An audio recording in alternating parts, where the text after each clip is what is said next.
अपने DSA course में आगे बढ़ते हैं और इस वीडियो के अंदर हम लोग सीखते हैं स्टैक। जी हाँ, स्टैक डेटा स्ट्रक्चर बहुत ही इंपॉर्टेंट है। बहुत सारे क्वेश्चंस पूछे जाते हैं अगर आप किसी भी इंटरव्यू में जाते हो। अगर आप इंटरव्यू में नहीं भी जाते हो लेकिन अगर आप कोई प्रोजेक्ट बना रहे हो तो बहुत बार स्टैक आपको यूज़ करना पड़ जाता है। अब एग्जांपल अभी देखेंगे तो आप और अच्छे से समझोगे। तो अगर आप पहली बार ये वीडियो देख रहे हो तो मैं आपको बता दूं कि हम लोग यहाँ पे डीएसए सीख रहे थे और डीएसए की प्लेलिस्ट में हम लोग काफ़ी आगे आ चुके थे। 20-21 वीडियो ऑलरेडी हो चुकी हैं। अगर आपने ये पूरी प्लेलिस्ट नहीं एक्सेस की तो मैं रिकमेंड करूँगा भाई ये प्लेलिस्ट जाके एक बार देखिए। आपको बहुत अच्छे नॉलेज यहाँ से मिलने वाली है। आप अच्छे इंटरव्यूज़ को भी क्लियर कर लोगे। चलो भाई आगे बढ़ते हैं। अब हम लोग सबसे पहले एक चीज़ मैं आपको बता दूं कि पूरा नोट्स यहाँ पे अवेलेबल है। आपको मिल जाएगा गिटहब के लिंक नीचे, वहाँ से आप डाउनलोड कर सकते हो। तो आपको कोई टेंशन लेने की जरूरत नहीं। जो कॉन्सेप्ट मैं समझा रहा हूँ उसको आप अच्छे से समझिए, ठीक है। आ जाओ। अच्छा, कुछ की पॉइंट्स हैं, बस की पॉइंट्स आपको ध्यान रखना है कि फंडामेंटल जो प्रिंसिपल है स्टैक का वो कैसे है, किस प्रिंसिपल पे स्टैक हमारा काम करता है। तो स्टैक की बात करें तो स्टैक हमेशा काम करता है लीफो पे, लास्ट इन फर्स्ट आउट, ठीक है। जो लास्ट में इंसर्ट होगा एलिमेंट वो पहले पॉप होगा। थोड़ा सा इसको समझते हैं यहाँ पे। जैसे फॉर एग्जांपल इसको ऐसा समझो कि हमारे पास एक कह सकते हो बॉक्स है, ठीक है। इसका थोड़ा सा और अच्छे समझाता हूँ मैं, अच्छे से समझाता हूँ। तो लेट सपोज़ कि हमारे पास एक बॉक्स है जो कि एक एंड से ही ओपन है, ठीक है। ये बॉक्स समझो, ये बॉक्स है एंड आई थिंक ठीक है। हाँ, इस बॉक्स को आप समझिए, बात को बॉक्स को भी समझिए और इसका जो ओपनिंग है वो सिर्फ इस लेफ़्ट साइड से, ठीक है। ये लेफ़्ट साइड है, ये जिस तरफ से खाली मैंने छोड़ दिया ये एक्चुअली इसका ओपनिंग है। तो अगर कोई एलिमेंट हम लोग इंसर्ट करते हैं तो इस बॉक्स में इधर से इंसर्ट होगा। अब इसके दो एंड है, ये तो आप समझ ही पा रहे हो। एक एंड हमारा ये वाला एंड है जो कि क्लोज है और एक एंड हमारा ये वाला है जो ओपन है, मतलब यहाँ से ये ओपन है। अगर हमें कोई एलिमेंट इंसर्ट करना होगा तो हम यहीं से इंसर्ट करेंगे, ठीक है। यहीं से हम डेटा को या एलिमेंट्स को इंसर्ट कर सकते हैं। अब ऑब्वियस ही बात है, सपोज एक एलिमेंट हमें 5 इंसर्ट करना है। क्या इंसर्ट करना है हमें? एलिमेंट हमें यहाँ पे 5 इंसर्ट करना है। तो अब 5 जब इंसर्ट करना है तो यहाँ से इंसर्ट होगा 5 और यहाँ पे जाएगा, क्योंकि ऑब्वियस ही बात है यहाँ से इधर जगह है तो यहाँ पे जाएगा 5 एलिमेंट आ जाएगा, पहला एलिमेंट आ जाएगा, ठीक है। अब जब दूसरा एलिमेंट इंसर्ट करना है तो आप खुद अपना दिमाग लगाओ भाई। क्या दिमाग? ये लगाओ कि जब दूसरा एलिमेंट आया है, ठीक है, दूसरा एलिमेंट यहाँ पे आया है तो ये वाला गेट तो बंद है। कौन सा गेट बंद है? ये वाला गेट हमारा बंद है। यहाँ से तो आ ही नहीं सकता, इधर से तो एकदम आ ही नहीं सकता, कोई चांस ही नहीं। दोबारा जब एलिमेंट आएगा तो जो गेट ओपन है उधर ही से तो आएगा। मतलब दोबारा अगर सपोज 6 आपको इंसर्ट करना है तो इसी वाले एंड से आएगा और यहाँ पे आ जाएगा, ठीक है। 5 तो आ चुका है, 5 के आगे तो कुछ है ही नहीं, मतलब जगह ही नहीं है, तो यहाँ पे आ जाएगा। एंड देन अगेन ऑब्वियस बात 5 अपनी जगह ले लिया, 5 के बाद 6 अपनी जगह ले लिया। इसी तरह अगर सपोज हमें 10 इंसर्ट करना है तो 10 इसी एंड से आएगा और 10 यहाँ पे आ जाएगा, क्योंकि एक तो दरवाज़ा बंद है भाई इसका और एक दरवाज़ा बंद है। तो भाई दूसरा जो दरवाज़ा बंद है उधर से तो आ ही नहीं सकते, जो दरवाज़ा खुला है उधर ही से तो आ सकते हो। समझ गए मेरी बात? तो सिंपल सी बात है, आप ये समझो कि आपके पास घर है, उस घर में 2 दरवाजे हैं, एक आगे साइड और एक पीछे साइड। और स्टैक का सिंपल मतलब पीछे वाला दरवाज़ा बंद है, मतलब कोई बंदा जाएगा तो आगे वाले दरवाजे से ही जाएगा। तो ये हमारा फ्रंट वाला डोर था और ये रियर वाला डोर है, ये वाला रियर वाला डोर है और रियर वाला डोर क्लोज है, फ्रंट से ही इंसर्ट होगा। अब सपोज हमें 15 इंसर्ट करना है तो 15 इधर से आएगा और 15 यहाँ पे आ जाएगा। इस तरह से इंसर्शन होंगे, ठीक है। अब क्योंकि स्टैक जो है वो गाइस काम करता है लास्ट इन फर्स्ट आउट, ठीक है। लास्ट में जो गया वही पहले आएगा। तो कॉन्सेप्ट भी तो यही है। देखो, जो ये वाला दरवाज़ा वो तो बंद है, ये वाला दरवाज़ा तो बंद है और ये वाला दरवाज़ा बंद है, तो ये 5 बाहर आ ही नहीं सकता इधर से, ठीक है। ये आ ही नहीं सकता, मतलब जो सबसे पहले गया था वो नहीं आ पाएगा, ठीक है। अब आएगा कौन वापस? देखो, जो लास्ट में गया है, लास्ट में 15 गया, तो अगर आप डिलीट भी करोगे ना तो ये वाला दरवाज़ा तो बंद है, इधर से तो आ ही नहीं सकता एलिमेंट। तो होगा क्या? डिलीट करोगे तो कोई और तरीका नहीं है, जो लास्ट में इंसर्ट हुआ है उसी को आप इधर से डिलीट करोगे, ठीक है। मतलब 5 आप यहाँ से हटाओगे, फिर आप 10 हटाओगे, फिर आप 6 हटाओगे और फिर आप 5 हटाओगे। दैट मीन्स इंसर्ट भी एक ही एंड से हो रहा है और डिलीट भी एक ही एंड से हो रहा है। इसका सिंपल सा मतलब है जिस एंड से इंसर्ट होगा उसी एंड से डिलीट भी होगा। समझ गए? इसीलिए यह है लास्ट इन फर्स्ट आउट, मतलब जो लास्ट में इंसर्ट हुआ होगा वही पहले डिलीट होगा, ठीक है। सिंपल सी बात है, समझ गए मेरी बात? जैसे फॉर एग्जाम्पल आपके पास 2 किताबें हैं, सपोज ये किताब है और हमारे पास लेट सपोज हमारे पास एक ये किताब है, ठीक है। हमारे पास 2 किताबें हैं। बात को समझना, ठीक है, बात को समझना। यस, हमारे पास एक ये किताब यहाँ पे और एक हमने मान लिया कि ये हमारी किताब है, ठीक है। अब आपको किताब टेबल पे रखना है तो सबसे पहले आपने ये वाली बुक रख दी है, ठीक है, ये वाली बुक यहाँ पे रख दी है, उसके ऊपर आपने ये वाली बुक रख दी है। 2 बुक्स यहाँ पे रख चुके हो आप। बात समझ रहे हो ना? मतलब एक नीचे है फिर एक ऊपर है, तो लास्ट में आपकी ये वाली बुक आई है, ठीक है, नीचे वाली ये वाली बुक आई है। अब दोबारा आपको करना क्या है? अब आप इसके बाद अगर कोई बुक आएगी तो इसके ऊपर आएगी, फिर इसके ऊपर आएगी। लेकिन अब क्योंकि ये पूरा टेबल पे रखा हुआ है, अगर आप बुक हटाना भी चाह रहे हो, डिलीट करना चाह रहे हो, या मतलब बुक उठा के पढ़ना चाह रहे हो, तो आप जो सबसे बाद में आपने किताब रखी थी ऊपर, वही किताब आप उठाओगे। सपोज ये वाली बुक उठानी है, सबसे ऊपर है, तो हम सबसे पहले जो सबसे बाद में रखी थी वो उठाएंगे, फिर उसके नीचे वाली उठाएंगे। इसका सिंपल मतलब होता है कि ये जो एप्लीकेशन है वो एक्चुअली स्टैक का एप्लीकेशन है। सिंपल सी बात है कि आपने किताब रखी, फिर किताब रखी, लेकिन जब आप किताब को पढ़ना चाहोगे, उठाना चाहोगे, तो नीचे वाली आप नहीं उठा पाओगे। आप क्या करोगे, जो सबसे लास्ट में आपने रखी ऊपर वाली किताब उठाओगे, फिर उसके बाद जिस ऑर्डर में आप रखते गए थे उस ऑर्डर में आप उठाते जाओगे। So this is a simple stack, ठीक है। लास्ट इन फर्स्ट आउट, मतलब जो लास्ट में इन हुआ है, इंसर्ट हुआ डेटा, वो पहले क्या होगा, आउट होगा। यही हमारा प्रिंसिपल है स्टैक का। इससे रिलेटेड बहुत सारे क्वेश्चन आपसे पूछे जाते हैं, जैसे यहाँ पे एग्जांपल भी देख सकते हो। Imagine a stack of plates. आप प्लेट की एक स्टैक बनाते हो, पहला प्लेट, दूसरा प्लेट, तीसरा प्लेट, चौथा प्लेट, पांचवा प्लेट। आप शादी वादी में जाते हो, शादी वादी में गए, खाना खाना है, तो आप देखते हो वहाँ पे जो प्लेट्स रखी होती हैं वो स्टैक में रखी होती हैं। मतलब जब किसी ने रखा तो 1 plate, 2 plate, 3 plate, 4 plate, 5 plate, ऐसा करके वो रखता जाता है। लेकिन जब आप जाते हो प्लेट उठाते हो, तो नीचे से तो प्लेट उठाते नहीं हो। अगर नीचे से उठाओगे क्या हो जाएगा, सब गड़बड़ हो जाएगा, ठीक है। हो सकता है ऊपर की प्लेटें गिर जाएँ, टूट जाएँ, ठीक है, और सही से आप उठा नहीं पाओगे। तो होता क्या है कि आप सबसे ऊपर वाली प्लेट पहले उठाते हो, जो सबसे बाद में रखी गई होगी उस प्लेट को आप पहले उठाते हो। तो वहाँ पे भी स्टैक का कॉन्सेप्ट लगता है। वही एग्जांपल यहाँ पे लिखा हुआ है। Imagine a stack of plates, the plates you place on the top. जो प्लेट आपने टॉप पे रखा है, is the first one you take off. वही प्लेट है जिसको आप पहले उठाते हो, ठीक है। और की प्रिंसिपल आपका लास्ट इन फर्स्ट आउट, मतलब जो एलिमेंट लास्ट में इंसर्ट होगा वो पहले आउट होगा, last in first out. Operations, भाई एलिमेंट्स को आप पुश कर सकते हो, ठीक है। At the element at the top of the stack, मतलब जो दरवाजा ओपन है वहाँ से आप एलिमेंट्स को इंसर्ट करोगे, उसको बोलेंगे टॉप, ठीक है। Pop, remove the element from the top of the stack. तो यहाँ पे एक ही साइड है टॉप, उसी से रिमूव भी होगा, उसी से इंसर्ट भी होगा। तो पॉप मतलब आप रिमूव कर लोगे। पीक क्या करेगा, returns the top element without removing it. तो पीक जब आप कॉल करोगे तो टॉप वाला एलिमेंट आपको मिल जाएगा, लेकिन रिमूव नहीं करेगा। इस तरह इज एम्प्टी है, ये चेक करेगा कि आपकी जो स्टैक है वो खाली है कि नहीं खाली है। एप्लीकेशन, जैसे मैंने आपको बताया कि एप्लीकेशन, बहुत सारे एप्लीकेशन हो सकते हैं। जैसे आप देखो यहाँ पे expression evaluation and syntax parsing. तो बहुत बार आप एक्सप्रेशन को इनेबल क्या करते हो, इवेल्यूएट करते हो, A+B, तो उसमें स्टैक यूज़ होता है। Pre fix, post fix, in fix, तो वहाँ पे स्टैक यूज़ होगा। अभी हम लोग इस चीज़ को अभी आगे चल के सीखेंगे भी, जब हम लोग एक्सप्रेशन को एवेल्यूएट करेंगे, उसके प्रोग्राम्स भी बनाएंगे, ठीक है। बैक ट्रैकिंग एल्गोरिदम्स में भी स्टैक यूज़ होता है। देन अंडू ऑपरेशंस में भी स्टैक यूज़ होता है। फंक्शन कॉल मैनेजमेंट, रिकर्सन आप यूज़ करते हो तो वहाँ भी स्टैक यूज़ होता है, ठीक है। तो आप स्टैक के बहुत सारे एप्लीकेशंस हैं एंड बहुत जगह स्टैक यूज़ होता है। नाउ एग्जाम्पल के लिए मैंने आपको समझाई दिया था कि बुक वाला एग्जाम्पल दिया था कि भाई अपनी टेबल पे जब आप किताब रखते हो तो एक एक करके रखते हो, एक के ऊपर एक के ऊपर एक। लेकिन जब आपको उठाना होता है, पढ़ना होता है, तो आप सबसे ऊपर वाली किताब पहले उठाते हो, जो आपने सबसे बाद में रखी होती है, लास्ट इन, मतलब जो लास्ट आपने रखी होती है वही आप सबसे पहले उठाते हो, लास्ट इन फर्स्ट आउट। अब आप इंप्लीमेंट कैसे करोगे, ये पूरे कॉन्सेप्ट को कैसे इंप्लीमेंट करोगे, स्टैक को कैसे इंप्लीमेंट करोगे जावा में, इसके 2-3 तरीके इंप्लीमेंट करने के मैं आपको बताता हूँ, ठीक है।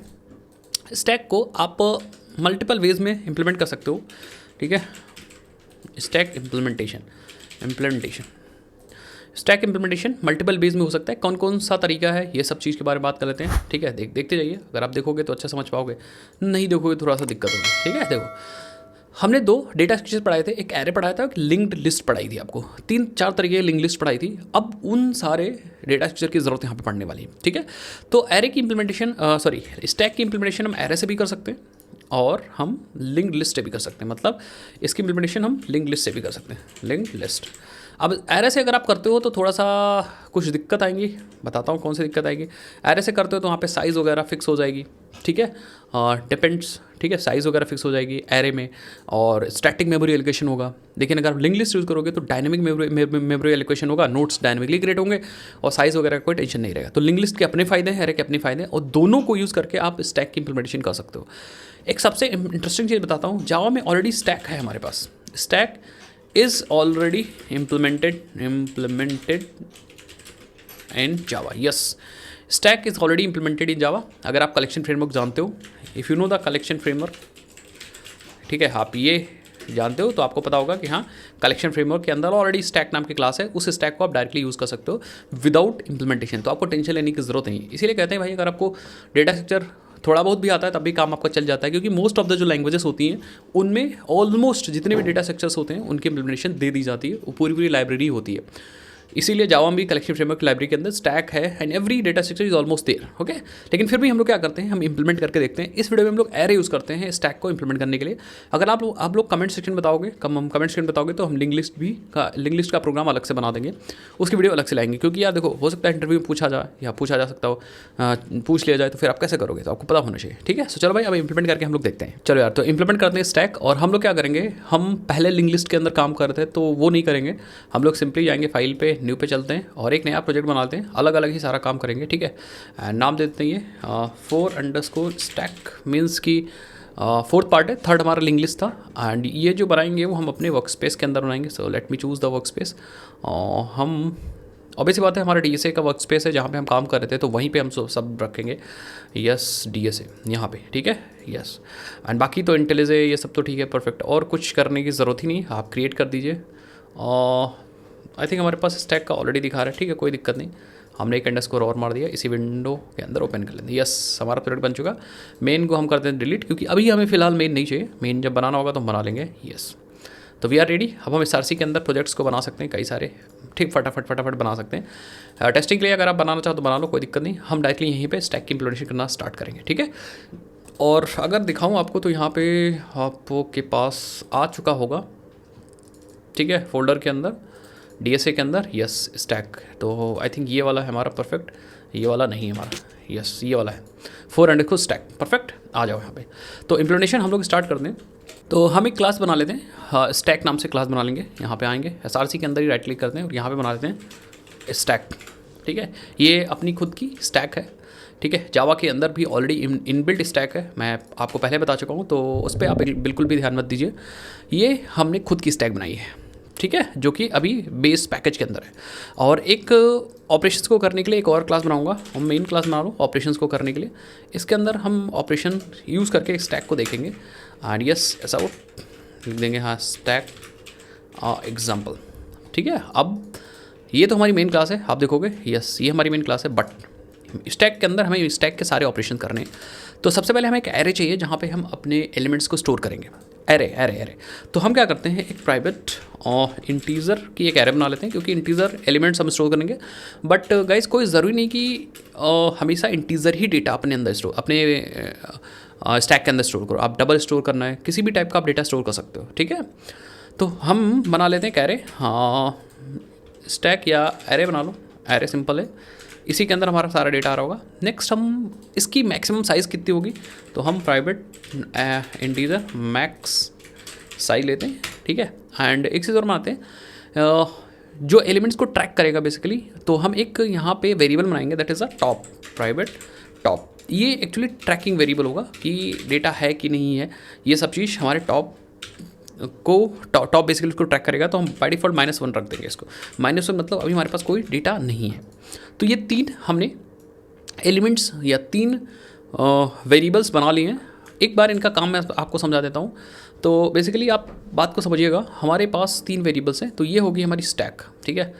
Late me create a stack, yes, तो लेट मी क्रिएट। तो हम बना लेते हैं यहाँ पे स्टैक। तो हमने बना लिया ये स्टैक, ये हमारी एक एरे होगी। और इनिशियली, ठीक है, हमने 3 वेरिएबल बनाए, ये वाला एरे वाला वेरिएबल है। तो ये हमारी एक एरे है जिसके अंदर डेटा आएगा, ठीक है। एक हमने बनाया मैक्स साइज़। तो मैक्स साइज़ तो आपको पता ही कि मैक्सिमम साइज़ ऑब्वियसली बात 10 है। मैक्स साइज़ का मतलब 10 एलिमेंट हो सकते हैं, 15 मतलब 15 एलिमेंट हो सकते हैं। मैक्सिमम कितने एलिमेंट्स होते हैं ये मैक्स साइज़ बता रहा होगा हमें। एक हमने बताया टॉप, और इनिशियली टॉप को -1 रख दिया।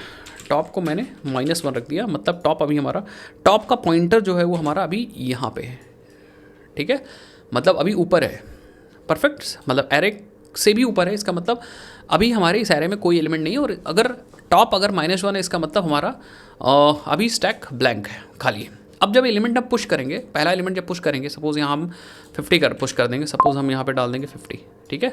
सो अगर हम यहाँ पे पहला एलिमेंट अगर हम पुश करते हैं सपोज़ 50, तो अगर 50 हम यहाँ पे पुश करते हैं 50, तो सिंपल हम क्या करेंगे, टॉप को एक इंक्रीज़ कर देंगे, मतलब टॉप को 0 कर देंगे, मतलब टॉप को 0 कर देंगे, सिंपल सी बात है।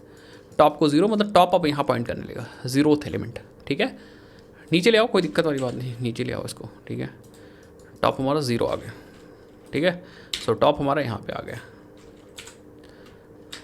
ठीक है। सो यस, आई थिंक समझ गए मेरी बात। और इसको और अच्छा समझने के लिए हम क्या कर सकते हैं, टॉप को इनिशियली ऊपर ना लिख करके हम इनिशियली टॉप को लिखते हैं यहाँ पे कि टॉप भैया अभी 0 से भी कम है हमारा, नीचे था टॉप, ठीक है, टॉप हमारा -1 था। तो ऐसे करके एलिमेंट्स हमारे आते जाएंगे और ये टॉप बढ़ता जाएगा। अब एक एलिमेंट और आएगा, एक एलिमेंट है, एक एलिमेंट अगर और आएगा तो टॉप हमारा 1 हो जाएगा, फिर एक एलिमेंट और आएगा तो टॉप हमारा 2 हो जाएगा, एक एलिमेंट और आएगा तो टॉप हमारा 3 हो जाएगा। ऐसे करके हम टॉप को बढ़ाते जाएंगे और एलिमेंट को पुश करते जाएंगे। अगर हमारे एलिमेंट को डिलीट होता है तो सिंपली हम टॉप को नीचे ले आएंगे, ठीक है, मतलब 3 था तो टॉप को 2 कर देंगे, एक नीचे कर देंगे। तो इस तरह से हम मैनेजमेंट करेंगे, ठीक है। सो हम बना लेते हैं यहाँ पे ऑपरेशन। सबसे पहले बनाते हैं, अगर मान लो आप स्टैक इनिशियलाइज करते हो, स्टैक यूज़ करना चाहते हो, तो हम कहेंगे ठीक है आप इसका कंस्ट्रक्टर यूज़ कर लो, हमारे स्टैक का कंस्ट्रक्टर यूज़ करो, कोई फ़र्क नहीं पड़ने वाला, ठीक है। और कितने साइज़ की आप स्टैक बनाने वाले हो, ठीक है, हम यहाँ पे ले लेंगे साइज़। तो हमारी जो मैक्स साइज़ होगी वो हमारी जितनी साइज़ आपने दी उतनी हो जाएगी। अगर आप स्टैक 10 साइज़ की बनाने वाले हो तो 10 इसकी मैक्सिमम साइज़ 10 हो जाएगी। और हम ठीक है एरे, ऑब्वियसली बात उतने ही साइज़ का एरे बन जाएगा हमारा, न्यू इंटीजर, एंड हमारा मैक्स साइज़ का एरे बन जाएगा। अब दिस डॉट मैक्स साइज़ लिखो, चाहे आप साइज़ लिख सकते हो या डायरेक्टली मैक्स साइज़ भी लिख सकते हो, ठीक है, डिपेंड।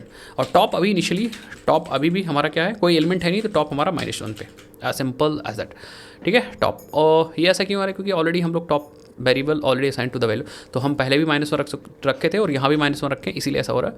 इनिशियली आप 0 भी कर सकते हो, कोई फ़र्क नहीं पड़ता है, क्योंकि एक सिंपल तरीका है स्टैक के ऑब्जेक्ट को बनाने का, कंस्ट्रक्टर। तो कंस्ट्रक्टर के अलावा तो स्टैक यूज़ ही नहीं हो पाएगा, तो जैसे कंस्ट्रक्टर कॉल होगा एक ही ये तरीका है, तो जैसे ही आप ये कंस्ट्रक्टर यूज़ करोगे टॉप अपने आप -1 हो जाएगा और एक एरे बन जाएगी ऑफ दिस साइज़, मतलब अगर आपने 4 पास किया तो 4 की एरे बन जाएगी, ठीक है। अब यहाँ पे बनाते हैं, चलो स्टैक के अंदर डेटा को पुश करने का, ठीक है, पुश ऐड या फिर पुश ऑपरेशन। तो हम कहेंगे ठीक है पुश ऑपरेशन, देखो पुश ऑपरेशन में सिंपली हम लोग पब्लिक वॉइड एक मेथड बना लेते हैं, पब्लिक वॉइड पुश, और हमारे पास एक वैल्यू या आइटम ले लो या डेटा ले लो, ठीक है। हम देखेंगे कहीं, ऑब्वियसली बात है, सबसे पहले चेक कर लो कि कहीं हमें अपने एरे के अंदर डेटा डालना है, लेकिन कहीं एरे स्टैक फुल तो नहीं है, ठीक है। तो फुल मतलब कब होगी, जब टॉप हमारा मैक्स साइज़ के बराबर हो जाएगा, ठीक है, मतलब -1। ऑब्वियसली बात, हमारी लेंथ जो होती है वो एक कम होती है, 0 से स्टार्टिंग होती है ना, तो हमारा टॉप अगर बराबर हो गया मैक्स साइज़ -1, इसका मतलब हमारी स्टैक फुल हो चुकी है। आपने 10 एलिमेंट बोले थे और 10 से ज़्यादा या 10 आप स्टोर कर चुके हो, 10 से ज़्यादा आप नहीं आ पाएंगे, ठीक है। ऐसा आउट करेंगे एंड ऐसा आउट में डाल देंगे यहाँ स्टैक ओवरफ्लो या स्टैक इज़ फुल, और हम यहाँ से रिटर्न कर सकते हैं, ठीक है। अगर फुल नहीं है इन दैट केस, अगर फुल नहीं है एल्स, तो हम रख सकते हैं और सिंपली हम टॉप को क्या करेंगे, एक बढ़ाएंगे और टॉप पे वैल्यू डाल देंगे, ठीक है। हम कहेंगे टॉप को ++ कर दो और टॉप में वैल्यू डाल दो, ठीक है। मतलब आप array of top is equal to अपनी वैल्यू, मतलब डेटा, बस सिंपल।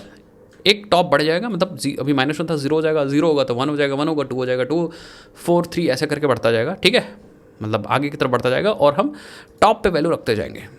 अगर सपोज -1 था तो 0 और एरे ऑफ 0 पे हमारा डेटा आ जाएगा परफेक्टली। तो ये पुश ऑपरेशन कंप्लीटली सही हो चुका। इसको चेक करने के लिए हम लोग क्या करते हैं, पहले बना लेते हैं एक डिस्प्ले का बना सकते हो, ठीक है, डिस्प्ले का बना सकते हो, ठीक है। चलो डिस्प्ले का एक बनाते हैं सो दैट हम डिस्प्ले भी कर सकें सारे एलिमेंट्स, डिस्प्ले, ठीक है।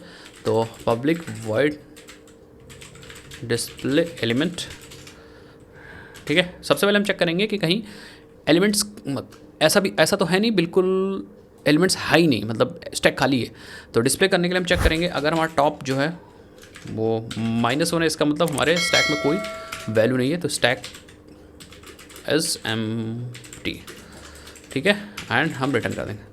अगर ऐसा नहीं है तो हमारे पास ऑब्वियस ही बात है स्टैक में डेटा है, तो हम क्या करेंगे, कितना डेटा होगा भाई, जितना टॉप आगे बढ़ चुका होगा 0 से, तो हम कहेंगे एक लूप चलाएंगे हम, इंटीजर i = 0, और हम कहेंगे ठीक है हम चलेंगे टॉप तक, ठीक है, हम चलेंगे टॉप तक। तो 0 से लेकर के टॉप चलेंगे, तो सिंपल सी बात है i > टॉप, ठीक है, और i को हम ++ कर देंगे। अब टॉप तक इसलिए चलाए क्योंकि टॉप भी पोजीशंस को ही ट्रैक कर रहा है और i भी पोजीशन को ट्रैक करेगा, मतलब एक एलिमेंट होगा तो टॉप तक चलना ज़रूरी है, इसीलिए मैंने > किया है, ठीक है। और मैं ऐसा आउट करूँगा विदाउट प्रिंट ln, एंड अपना एलिमेंट प्रिंट करूँगा कैसे, array of i, and then हम टैब स्पेस, और जब हमारा लूप खत्म होगा तो एक लाइन प्रिंट करनी है। As simple sir. ये क्या करेगा, ये हमारे सारे एलिमेंट्स को प्रिंट कर देगा। ठीक है, ये सिंपल सी बात है। ऐसा ही इसको आप ऐसा समझो कि हमने सपोज टॉप 0 है, एक एलिमेंट और हमने 60 डाल दिया तो टॉप की वैल्यू हो गई 1। ठीक है, फिर एक एलिमेंट और डाल दिया 70 तो टॉप की वैल्यू हो गई 2। तो 0 1 2 मतलब 3 एलिमेंट है। अब हमें प्रिंट करना था तो हम 0 से चलेंगे। ठीक है, 0 1 2 मतलब जहाँ तक टॉप है वहाँ तक चलेंगे और एक एक एलिमेंट प्रिंट करते जाएंगे। सिंपल सी बात है। अगर कोई वैल्यू नहीं होगी तो टॉप हमारा -1 पे होगा। तो वही कंडीशन हमने यहाँ पे कर लिया है चेक। ठीक है, अब हम लोग थोड़ा सा यहाँ पे आओ और चेक करके देखो। ठीक है, ऑब्जेक्ट बनाओ, न्यू स्टैक, सॉरी कंस्ट्रक्टर मैंने गलती से बना दिया। स्टैक में आप सपोज हमने 4 साइज़ की एरे बनानी थी या स्टैक बनाना था। ठीक है, तो स्टैक में डेटा डालते हैं, स्टैक डॉट पुश 30 पुश करते हैं। ठीक है, फिर स्टैक डॉट पुश करते हैं 40। ठीक है, और फिर हम स्टैक डॉट डिस्प्ले एलिमेंट्स कर देते हैं इसको, नॉट एलिमेंट, कई सारे एलिमेंट है तो डिस्प्ले एलिमेंट्स। ठीक है, अब हमारे पास 30 40 2 एलिमेंट्स हैं, 2 एलिमेंट है इसके अंदर। सो लेट्स सी, ये देखो 30 और 40, एक और डालेंगे तो हमारा 30 आपने पहले डाला, 40 आपने बाद में डाला। ठीक है, मतलब इस तरफ को अब अगर डालोगे तो 50 इसके आगे आ जाएगा। तो मैं डाल के दिखाता हूँ, स्टैक डॉट पुश 50, तो होगा क्या, ये देखोगे 50 इधर आ जाएगा। लेकिन डिलीट भी इधर ही से होगा, पॉप भी इधर ही से होगा, मतलब जिधर से इंसर्ट हो रहा है उधर से ही पॉप भी होगा। तो 50 उड़ेगा पहले, फिर 40 उड़ेगा, फिर 30 उड़ेगा। ठीक है, ओके। सो ये रहा दोनों ऑपरेशंस। अब हम लोग क्या करते हैं, और भी ऑपरेशंस बना सकते हो। So let me create some more operations. जैसे हम एक बनाएंगे पॉप। पॉप में हमें क्या करना है, एलिमेंट्स को रिटर्न करना है, डिलीट करके रिटर्न करना है। ठीक है, और टॉप से ही डिलीट भी बेसिकली टॉप से ही होगा हमारा। ठीक है, तो यहाँ पे हम करते हैं पॉप ऑपरेशंस। ठीक है, तो हम कहेंगे पब्लिक वॉइड पॉप। इसमें भी हम पहले चेक करेंगे कहीं हमारे लिस्ट एम्प्टी तो नहीं है। ठीक है, तो एक काम कर लो, एम्प्टी के लिए आप एक एम्प्टी को चेक करने के लिए, बार बार यहाँ भी आपने एम्प्टी चेक किया ना, तो आप एम्प्टी को चेक करने के लिए एक मेथड ही बना लो। ठीक है, check empty public boolean is empty. ठीक है, और हम कहेंगे रिटर्न अगर हमारा टॉप डबल इक्वल टू -1 है, इसका मतलब एम्प्टी है। तो अब इस एम्प्टी को बार बार कॉल कर सकते हैं चेक करने के लिए। तो अगर जैसे मुझे यहाँ पे चेक करना है कि हमारी स्टैक एम्प्टी की नहीं, तो हम चेक कर लेंगे इज एम्प्टी। अगर ये ट्रू दिया इसका मतलब एम्प्टी है, तो हम कहेंगे यहाँ पे स्टैक इज एम्प्टी और हम यहाँ से रिटर्न कर देंगे। ठीक है, और यही चीज़ सेम हम यहाँ भी अब नीचे यूज़ कर सकते हैं यहाँ पे। ठीक है, कोई ज़रूरी नहीं कि आप इसको फिर से चेक करो, इज एम्प्टी दोबारा से कॉल कर लो। अगर एम्प्टी नहीं है तो हमें पॉप करना है, तो पॉप करना बहुत सिंपल है, बहुत ज़्यादा ही सिंपल है। अगर एम्प्टी नहीं है इसका मतलब एल्स में आएंगे, और एल्स में हम क्या करेंगे, एक अपने स्टैक में बेसिकली माइनस कर दो, पहले टॉप को माइनस कर दो, एक नीचे ले आओ। ठीक है, क्योंकि डिलीट तो होगा नहीं, मेरे एरे के अंदर डेटा आ गया। तो आप क्या करो, अपने टॉप को एक कम कर दो और रिटर्न कर दो एरे ऑफ टॉप को। ये एक लाइन में भी कर सकते थे आप। ठीक है, एक लाइन में भी कर सकते हो। तो एक टॉप को मैंने कम कर दिया, मतलब अगर आप टॉप हमारा 2 पे था तो अब टॉप नीचे आ जाएगा, मतलब एक एलिमेंट हमारा जा चुका है, क्योंकि हम टॉप तक ही वैल्यू को कंसिडर कर रहे हैं। ठीक है, और रिटर्न हमने एक चीज़ और करो, पहले आप थोड़ा सा गड़बड़ हो गया, थोड़ा सा उल्टा हम लोगों ने आई थिंक कर दिया। ठीक है, हम पहले एक पॉप एलिमेंट, जो एलिमेंट पॉप करना है उसको स्टोर कर लो, एरे ऑफ टॉप। ठीक है, फिर माइनस करो और फिर यहाँ पे आप पॉप एलिमेंट को इंसर्ट करो। ठीक है, और हम क्या करेंगे, क्योंकि हमें डेटा रिटर्न करना है इसलिए हम यहाँ पे इंट लिखेंगे। ठीक है, और ऑब्वियस सी बात है कि हमें यहाँ भी कुछ ना कुछ रिटर्न नहीं करना पड़ेगा। तो रिटर्न हटा भी देंगे तब भी कोई बात नहीं। ठीक है, रिटर्न हटा देंगे तब भी कोई बात नहीं, क्योंकि इफ़ एल्स पे हम लोग चल रहे हैं। इफ़ एल्स मतलब अगर ये इफ़ नहीं चला तभी ये इफ़ नहीं चला तभी ये एल्स चलेगा। ठीक है, और कुछ और गड़बड़ हो रहा है क्या,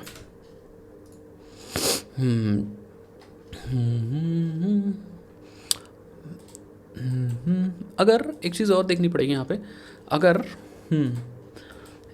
ऐसा कर सकते हैं कि अगर एम्प्टी है तो हम -1 रिटर्न कर सकते हैं।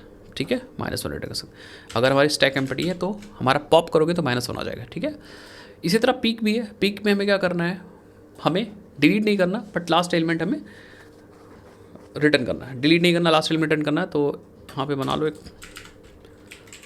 पीक ऑपरेशन, ठीक है, पब्लिक इंटीजर पीक, और पीक में भी चेक करना है हमें, तो हम कहेंगे अगर इज़ एम्प्टी है हमारा तो हम मैसेज दे देंगे वही स्टैक हमारी एम्प्टी है, ठीक है, एंड रिटर्न हम कर देंगे -1। अगर ऐसा नहीं है तो हम रिटर्न करेंगे अपना एरे ऑफ टॉप, बट इसमें डिलीट नहीं करना है इसलिए हम टॉप को माइनस नहीं कर रहे हैं, ठीक है, टॉप को माइनस नहीं कर रहे। इसमें हमने देखो पॉप एलिमेंट पहले स्टोर कर लिया है, देन टॉप को एक कम कर दिया है, ठीक है। सो दैट्स इट, हमारे सारे ऑपरेशंस हो गए, push, pop, peak, display, everything. आप सबको एक बार चेक कर लेते हैं, यहाँ पे आते हैं तो हमारे ये सारे एलिमेंट्स हैं, ये रहे एलिमेंट्स। हम अब एक पॉप करते हैं तो 50 पॉप हो जाना चाहिए, स्टैक डॉट पॉप, ठीक है, और ये क्या करेगा, पॉप एलिमेंट रिटर्न भी करेगा। तो मैं कहूँगा ठीक है, हम जो पॉप करें उसको मैं प्रिंट करके भी चेक करना चाह रहा हूँ, and then stack dot display भी करेंगे कि कितने एलिमेंट्स बचे हैं हमारे, ठीक है। रन करूँगा, लेट्स सी। सो आप देखोगे यहाँ पे इतने एलिमेंट्स थे, लास्ट में 50 ऐड हुआ था, 50 पॉप हो चुका है, मतलब पॉप ने अपना काम किया, और पॉप ने एक बार जब अपना काम कर दिया तो एलिमेंट्स जो बचे हमारे वो 30 और 40 बचे। अगर फिर से मैं पॉप कर दूं तो 40 हमारा चला जाएगा, ठीक है। So let's see, stack dot pop, एक बार मैंने और पॉप कर दिया, और एक बार फिर से मैं क्या करता हूँ, प्रिंट करता हूँ एलिमेंट्स को, तो स्टैक डॉट प्रिंट एलिमेंट, क्या था, display element, and in this case आप देखोगे तो यहाँ पे 30 बचा, तो इस हिसाब से पॉप परफेक्टली हो रहा है। अगर आप चाहते हो कि मैं पीक करूँ, ठीक है, तो एक काम करो, इस सबको हटा दो, ठीक है। सो सारे एलिमेंट्स हमारे वापस बच चुके हैं, सारे एलिमेंट्स हमारे स्टैक के बचे हुए हैं, यस देखोगे सारे एलिमेंट्स बचे हुए हैं। हम सिर्फ पिक करने जा रहे हैं, ठीक है, मैं पॉप नहीं कर रहा हूँ, पिक कर रहा हूँ, मतलब टॉप एलिमेंट मुझे चाहिए, ठीक है, स्टैक डॉट पिक, तो टॉप वाला एलिमेंट मुझे मिल जाएगा, दैट इज़ 50 हमारे टॉप पे, बट डिलीट नहीं हुआ। अगर आप यहाँ पे स्टैक डॉट डिस्प्ले करते हो तो हमारा एलिमेंट डिलीट नहीं हुआ क्योंकि आपने पिक किया है, ये देखो। तो इस हिसाब से हम लोग इंप्लीमेंट करते हैं स्टैक को with the help of array. तो यहाँ पे हमने एरे डेटा स्ट्रक्चर यूज़ किया एलिमेंट्स को और अपने स्टैक को बनाने के लिए, ठीक है। अब इनमें आप ये सब चीज़ भी देख सकते हो कि क्या क्या एक्चुअली हमारी कॉम्प्लेक्सिटी है। डेटा को पुश करने के लिए हमें कोई लूप नहीं चलाना पड़ा, ऑब्वियसली बात कांस्टेंट टाइम पे ये चीज़ हो रहा है, कितना भी साइज़ बढ़े हम डायरेक्टली डेटा को लास्ट में स्टोर कर पा रहे हैं अपने, ठीक है। नेक्स्ट एम्प्टी चेक करने पे भी कांस्टेंट टाइम हो रहा है, ठीक है। ये लाइन किसी भी हमारे लूप पे डिपेंड नहीं कर रही या साइज़ पे डिपेंड नहीं कर रही है। अगर आप पॉप देखो तो इसमें भी हमारा कांस्टेंट टाइम में हो रहा है, दैट मीन्स यहाँ भी हम कोई भी लूप वगैरह नहीं चला रहे हैं। नेक्स्ट अगर हम पीक कर रहे हैं, इसमें भी हम कोई लूप नहीं चला रहे हैं, कोई एन पे कोई इनपुट साइज पे कोई डिपेंडेंसी नहीं है, इसका मतलब ये भी कांस्टेंट टाइम पे हो रहा है। डिस्प्ले एलिमेंट में लूप चला रहे हैं एलिमेंट्स को प्रिंट करने के लिए, इसका मतलब ये लीनियर हो रहा है। मतलब अगर हमारी स्टैक की साइज़ या हमारा जो एरे है इंटरनल जो स्टैक को मेंटेन कर रहा है उसकी साइज़ अगर 100 है तो 100 बार लूप चलेगा, इसका मतलब ये लीनियर है। जो हमारा ये लूप है वो डिपेंड करेगा एन पे, इनपुट साइज पे, दैट मीन्स ये इसकी जो कॉम्प्लेक्सिटी है उसकी है बिग ओ ऑफ एन, ठीक है। बाकी तो हमारा आई थिंक समझ ही गए होगा। अब अगर बात करते हैं कुछ हमारे यहाँ पे इंटरव्यू क्वेश्चंस की, तो किस तरह से इंटरव्यू क्वेश्चंस आपसे पूछे जाएंगे, let me talk you that also. तो अगर हम यहाँ पे स्टैक थोड़ा सा मैं अपने नोट्स ओपन करता हूँ तो एक बार देख लेते हैं यहाँ पे। तो अगर आप इंटरव्यू जाते हो तो आपको कुछ ऐसे क्वेश्चंस आपको देखने को मिलेंगे। इन क्वेश्चंस को हम लोग नेक्स्ट वीडियोस के अंदर डिस्कस करेंगे क्योंकि कुछ क्वेश्चंस में प्रोग्राम बनाने हैं। तो जैसे फॉर एग्जांपल आपसे कुछ ऐसा पूछा जा सकता है कि explain the LIFO principle with the real time example, तो आपको लास्ट इन फर्स्ट समझाना होगा। जैसे मैंने बुक वाला एग्जांपल समझाया था, मैंने बुक आप टेबल पे रखते हो फिर उठाते हो वाला एग्जांपल समझाया था, वैसे आपको एग्जांपल यहाँ पे समझाना पड़ेगा। यहाँ पे आंसर भी मैंने दे दिए, ठीक है, रियल लाइफ एग्जांपल्स वगैरह दे दिए। प्लेट वाला जो एग्जांपल मैंने आपको समझाया था कि एक के ऊपर एक जो प्लेट रखते हो फिर जो उठाते हो सबसे ऊपर वाली प्लेट आप उठाते हो, ठीक है। इसी तरह आपसे पूछा जा सकता है describe the difference between stack and Q, stack और क्यू में क्या डिफरेंस है। स्टैक लीफो पे काम करता है, जो क्यू है फीफो पे काम करता है, फर्स्ट इन फर्स्ट आउट, जो पहले आएगा वही जाएगा। इसी तरह आप क्यू के भी अभी वीडियोस आएंगे तो क्यू को भी आप अच्छे समझोगे और रियल टाइम एग्जांपल समझोगे, देन उसको इंप्लीमेंट करोगे। मेन चीज़ है समझना, ठीक है। कॉमन यूज़ क्या है स्टैक का, ठीक है, क्यू का क्या यूज़ है, तो ये सब भी समझोगे। देन आपसे पूछा जा सकता है कि implement stack using link list in Java. अब होता क्या है, बहुत बार सिंपल एरे वाला होता है, क्योंकि एरे ज़्यादातर लोग सीखते हैं। तो एरे से इंप्लीमेंट करना ज़्यादातर लोग जानते हैं, लेकिन जब आप इंटरव्यू में जाते हो तो वहाँ पे आपसे पूछा जाता है भाई आप लिंक लिस्ट से इंप्लीमेंट करके दिखा दो। तो यहाँ पे पूरा प्रोग्राम मैंने दे दिया। अगर आप लोग कहोगे कमेंट सेक्शन में यस लिखोगे तो मैं नेक्स्ट वीडियोज़ के अंदर लिंक लिस्ट से भी इंप्लीमेंट करना आपको सिखा दूंगा, कैसे लिंक लिस्ट यूज़ करके आप स्टैक को बनाते हो। ठीक है, ओके। आपसे और भी चीज़ें पूछा जा सकता है, जैसे how would you reverse a string using a stack, कैसे आप स्ट्रिंग को रिवर्स करोगे यूजिंग स्टैक। ठीक है, तो यहाँ पे भी पूरा आंसर मैंने दे रखा है एंड पूरा प्रोग्राम दे रखा है कैसे करना है एवरीथिंग। फिर आपसे पूछा सकता है how can you check the balanced parenthesis in the expression using a stack, तो इसका भी एक प्रोग्राम है मैंने नीचे दे रखा है, इसको एक्सप्लेन कर देंगे। बस आप कमेंट सेक्शन में बताइएगा और करके भी हम लोग प्रैक्टिकल करके देख लेंगे तो अच्छा समझ में आएगा। अब यहाँ पे नोट्स में दिखा करके और एक्सप्लेन करना it's not a good idea. जब हम प्रैक्टिकल करेंगे, एक चीज़ बताएंगे, कोड करेंगे आपके साथ, तो आप अच्छे से समझ पाओगे। आई होप इस वीडियो से आप स्टैक के बारे में अच्छे से समझ गए कि एक्चुअली स्टैक क्या है, स्टैक की क्या परिभाषा है, और एक बार स्टैक समझ गए, स्टैक की परिभाषा समझ गए, फिर स्टैक किन किन सिद्धांतों पे काम करता है, प्रिंसिपल क्या है स्टैक का, की पॉइंट्स क्या हैं, ऑपरेशंस कौन कौन से हैं, ऑपरेशंस को कैसे इंप्लीमेंट करना है, एवरीथिंग मैंने बता दिया और हमने यहाँ पे बना दिया।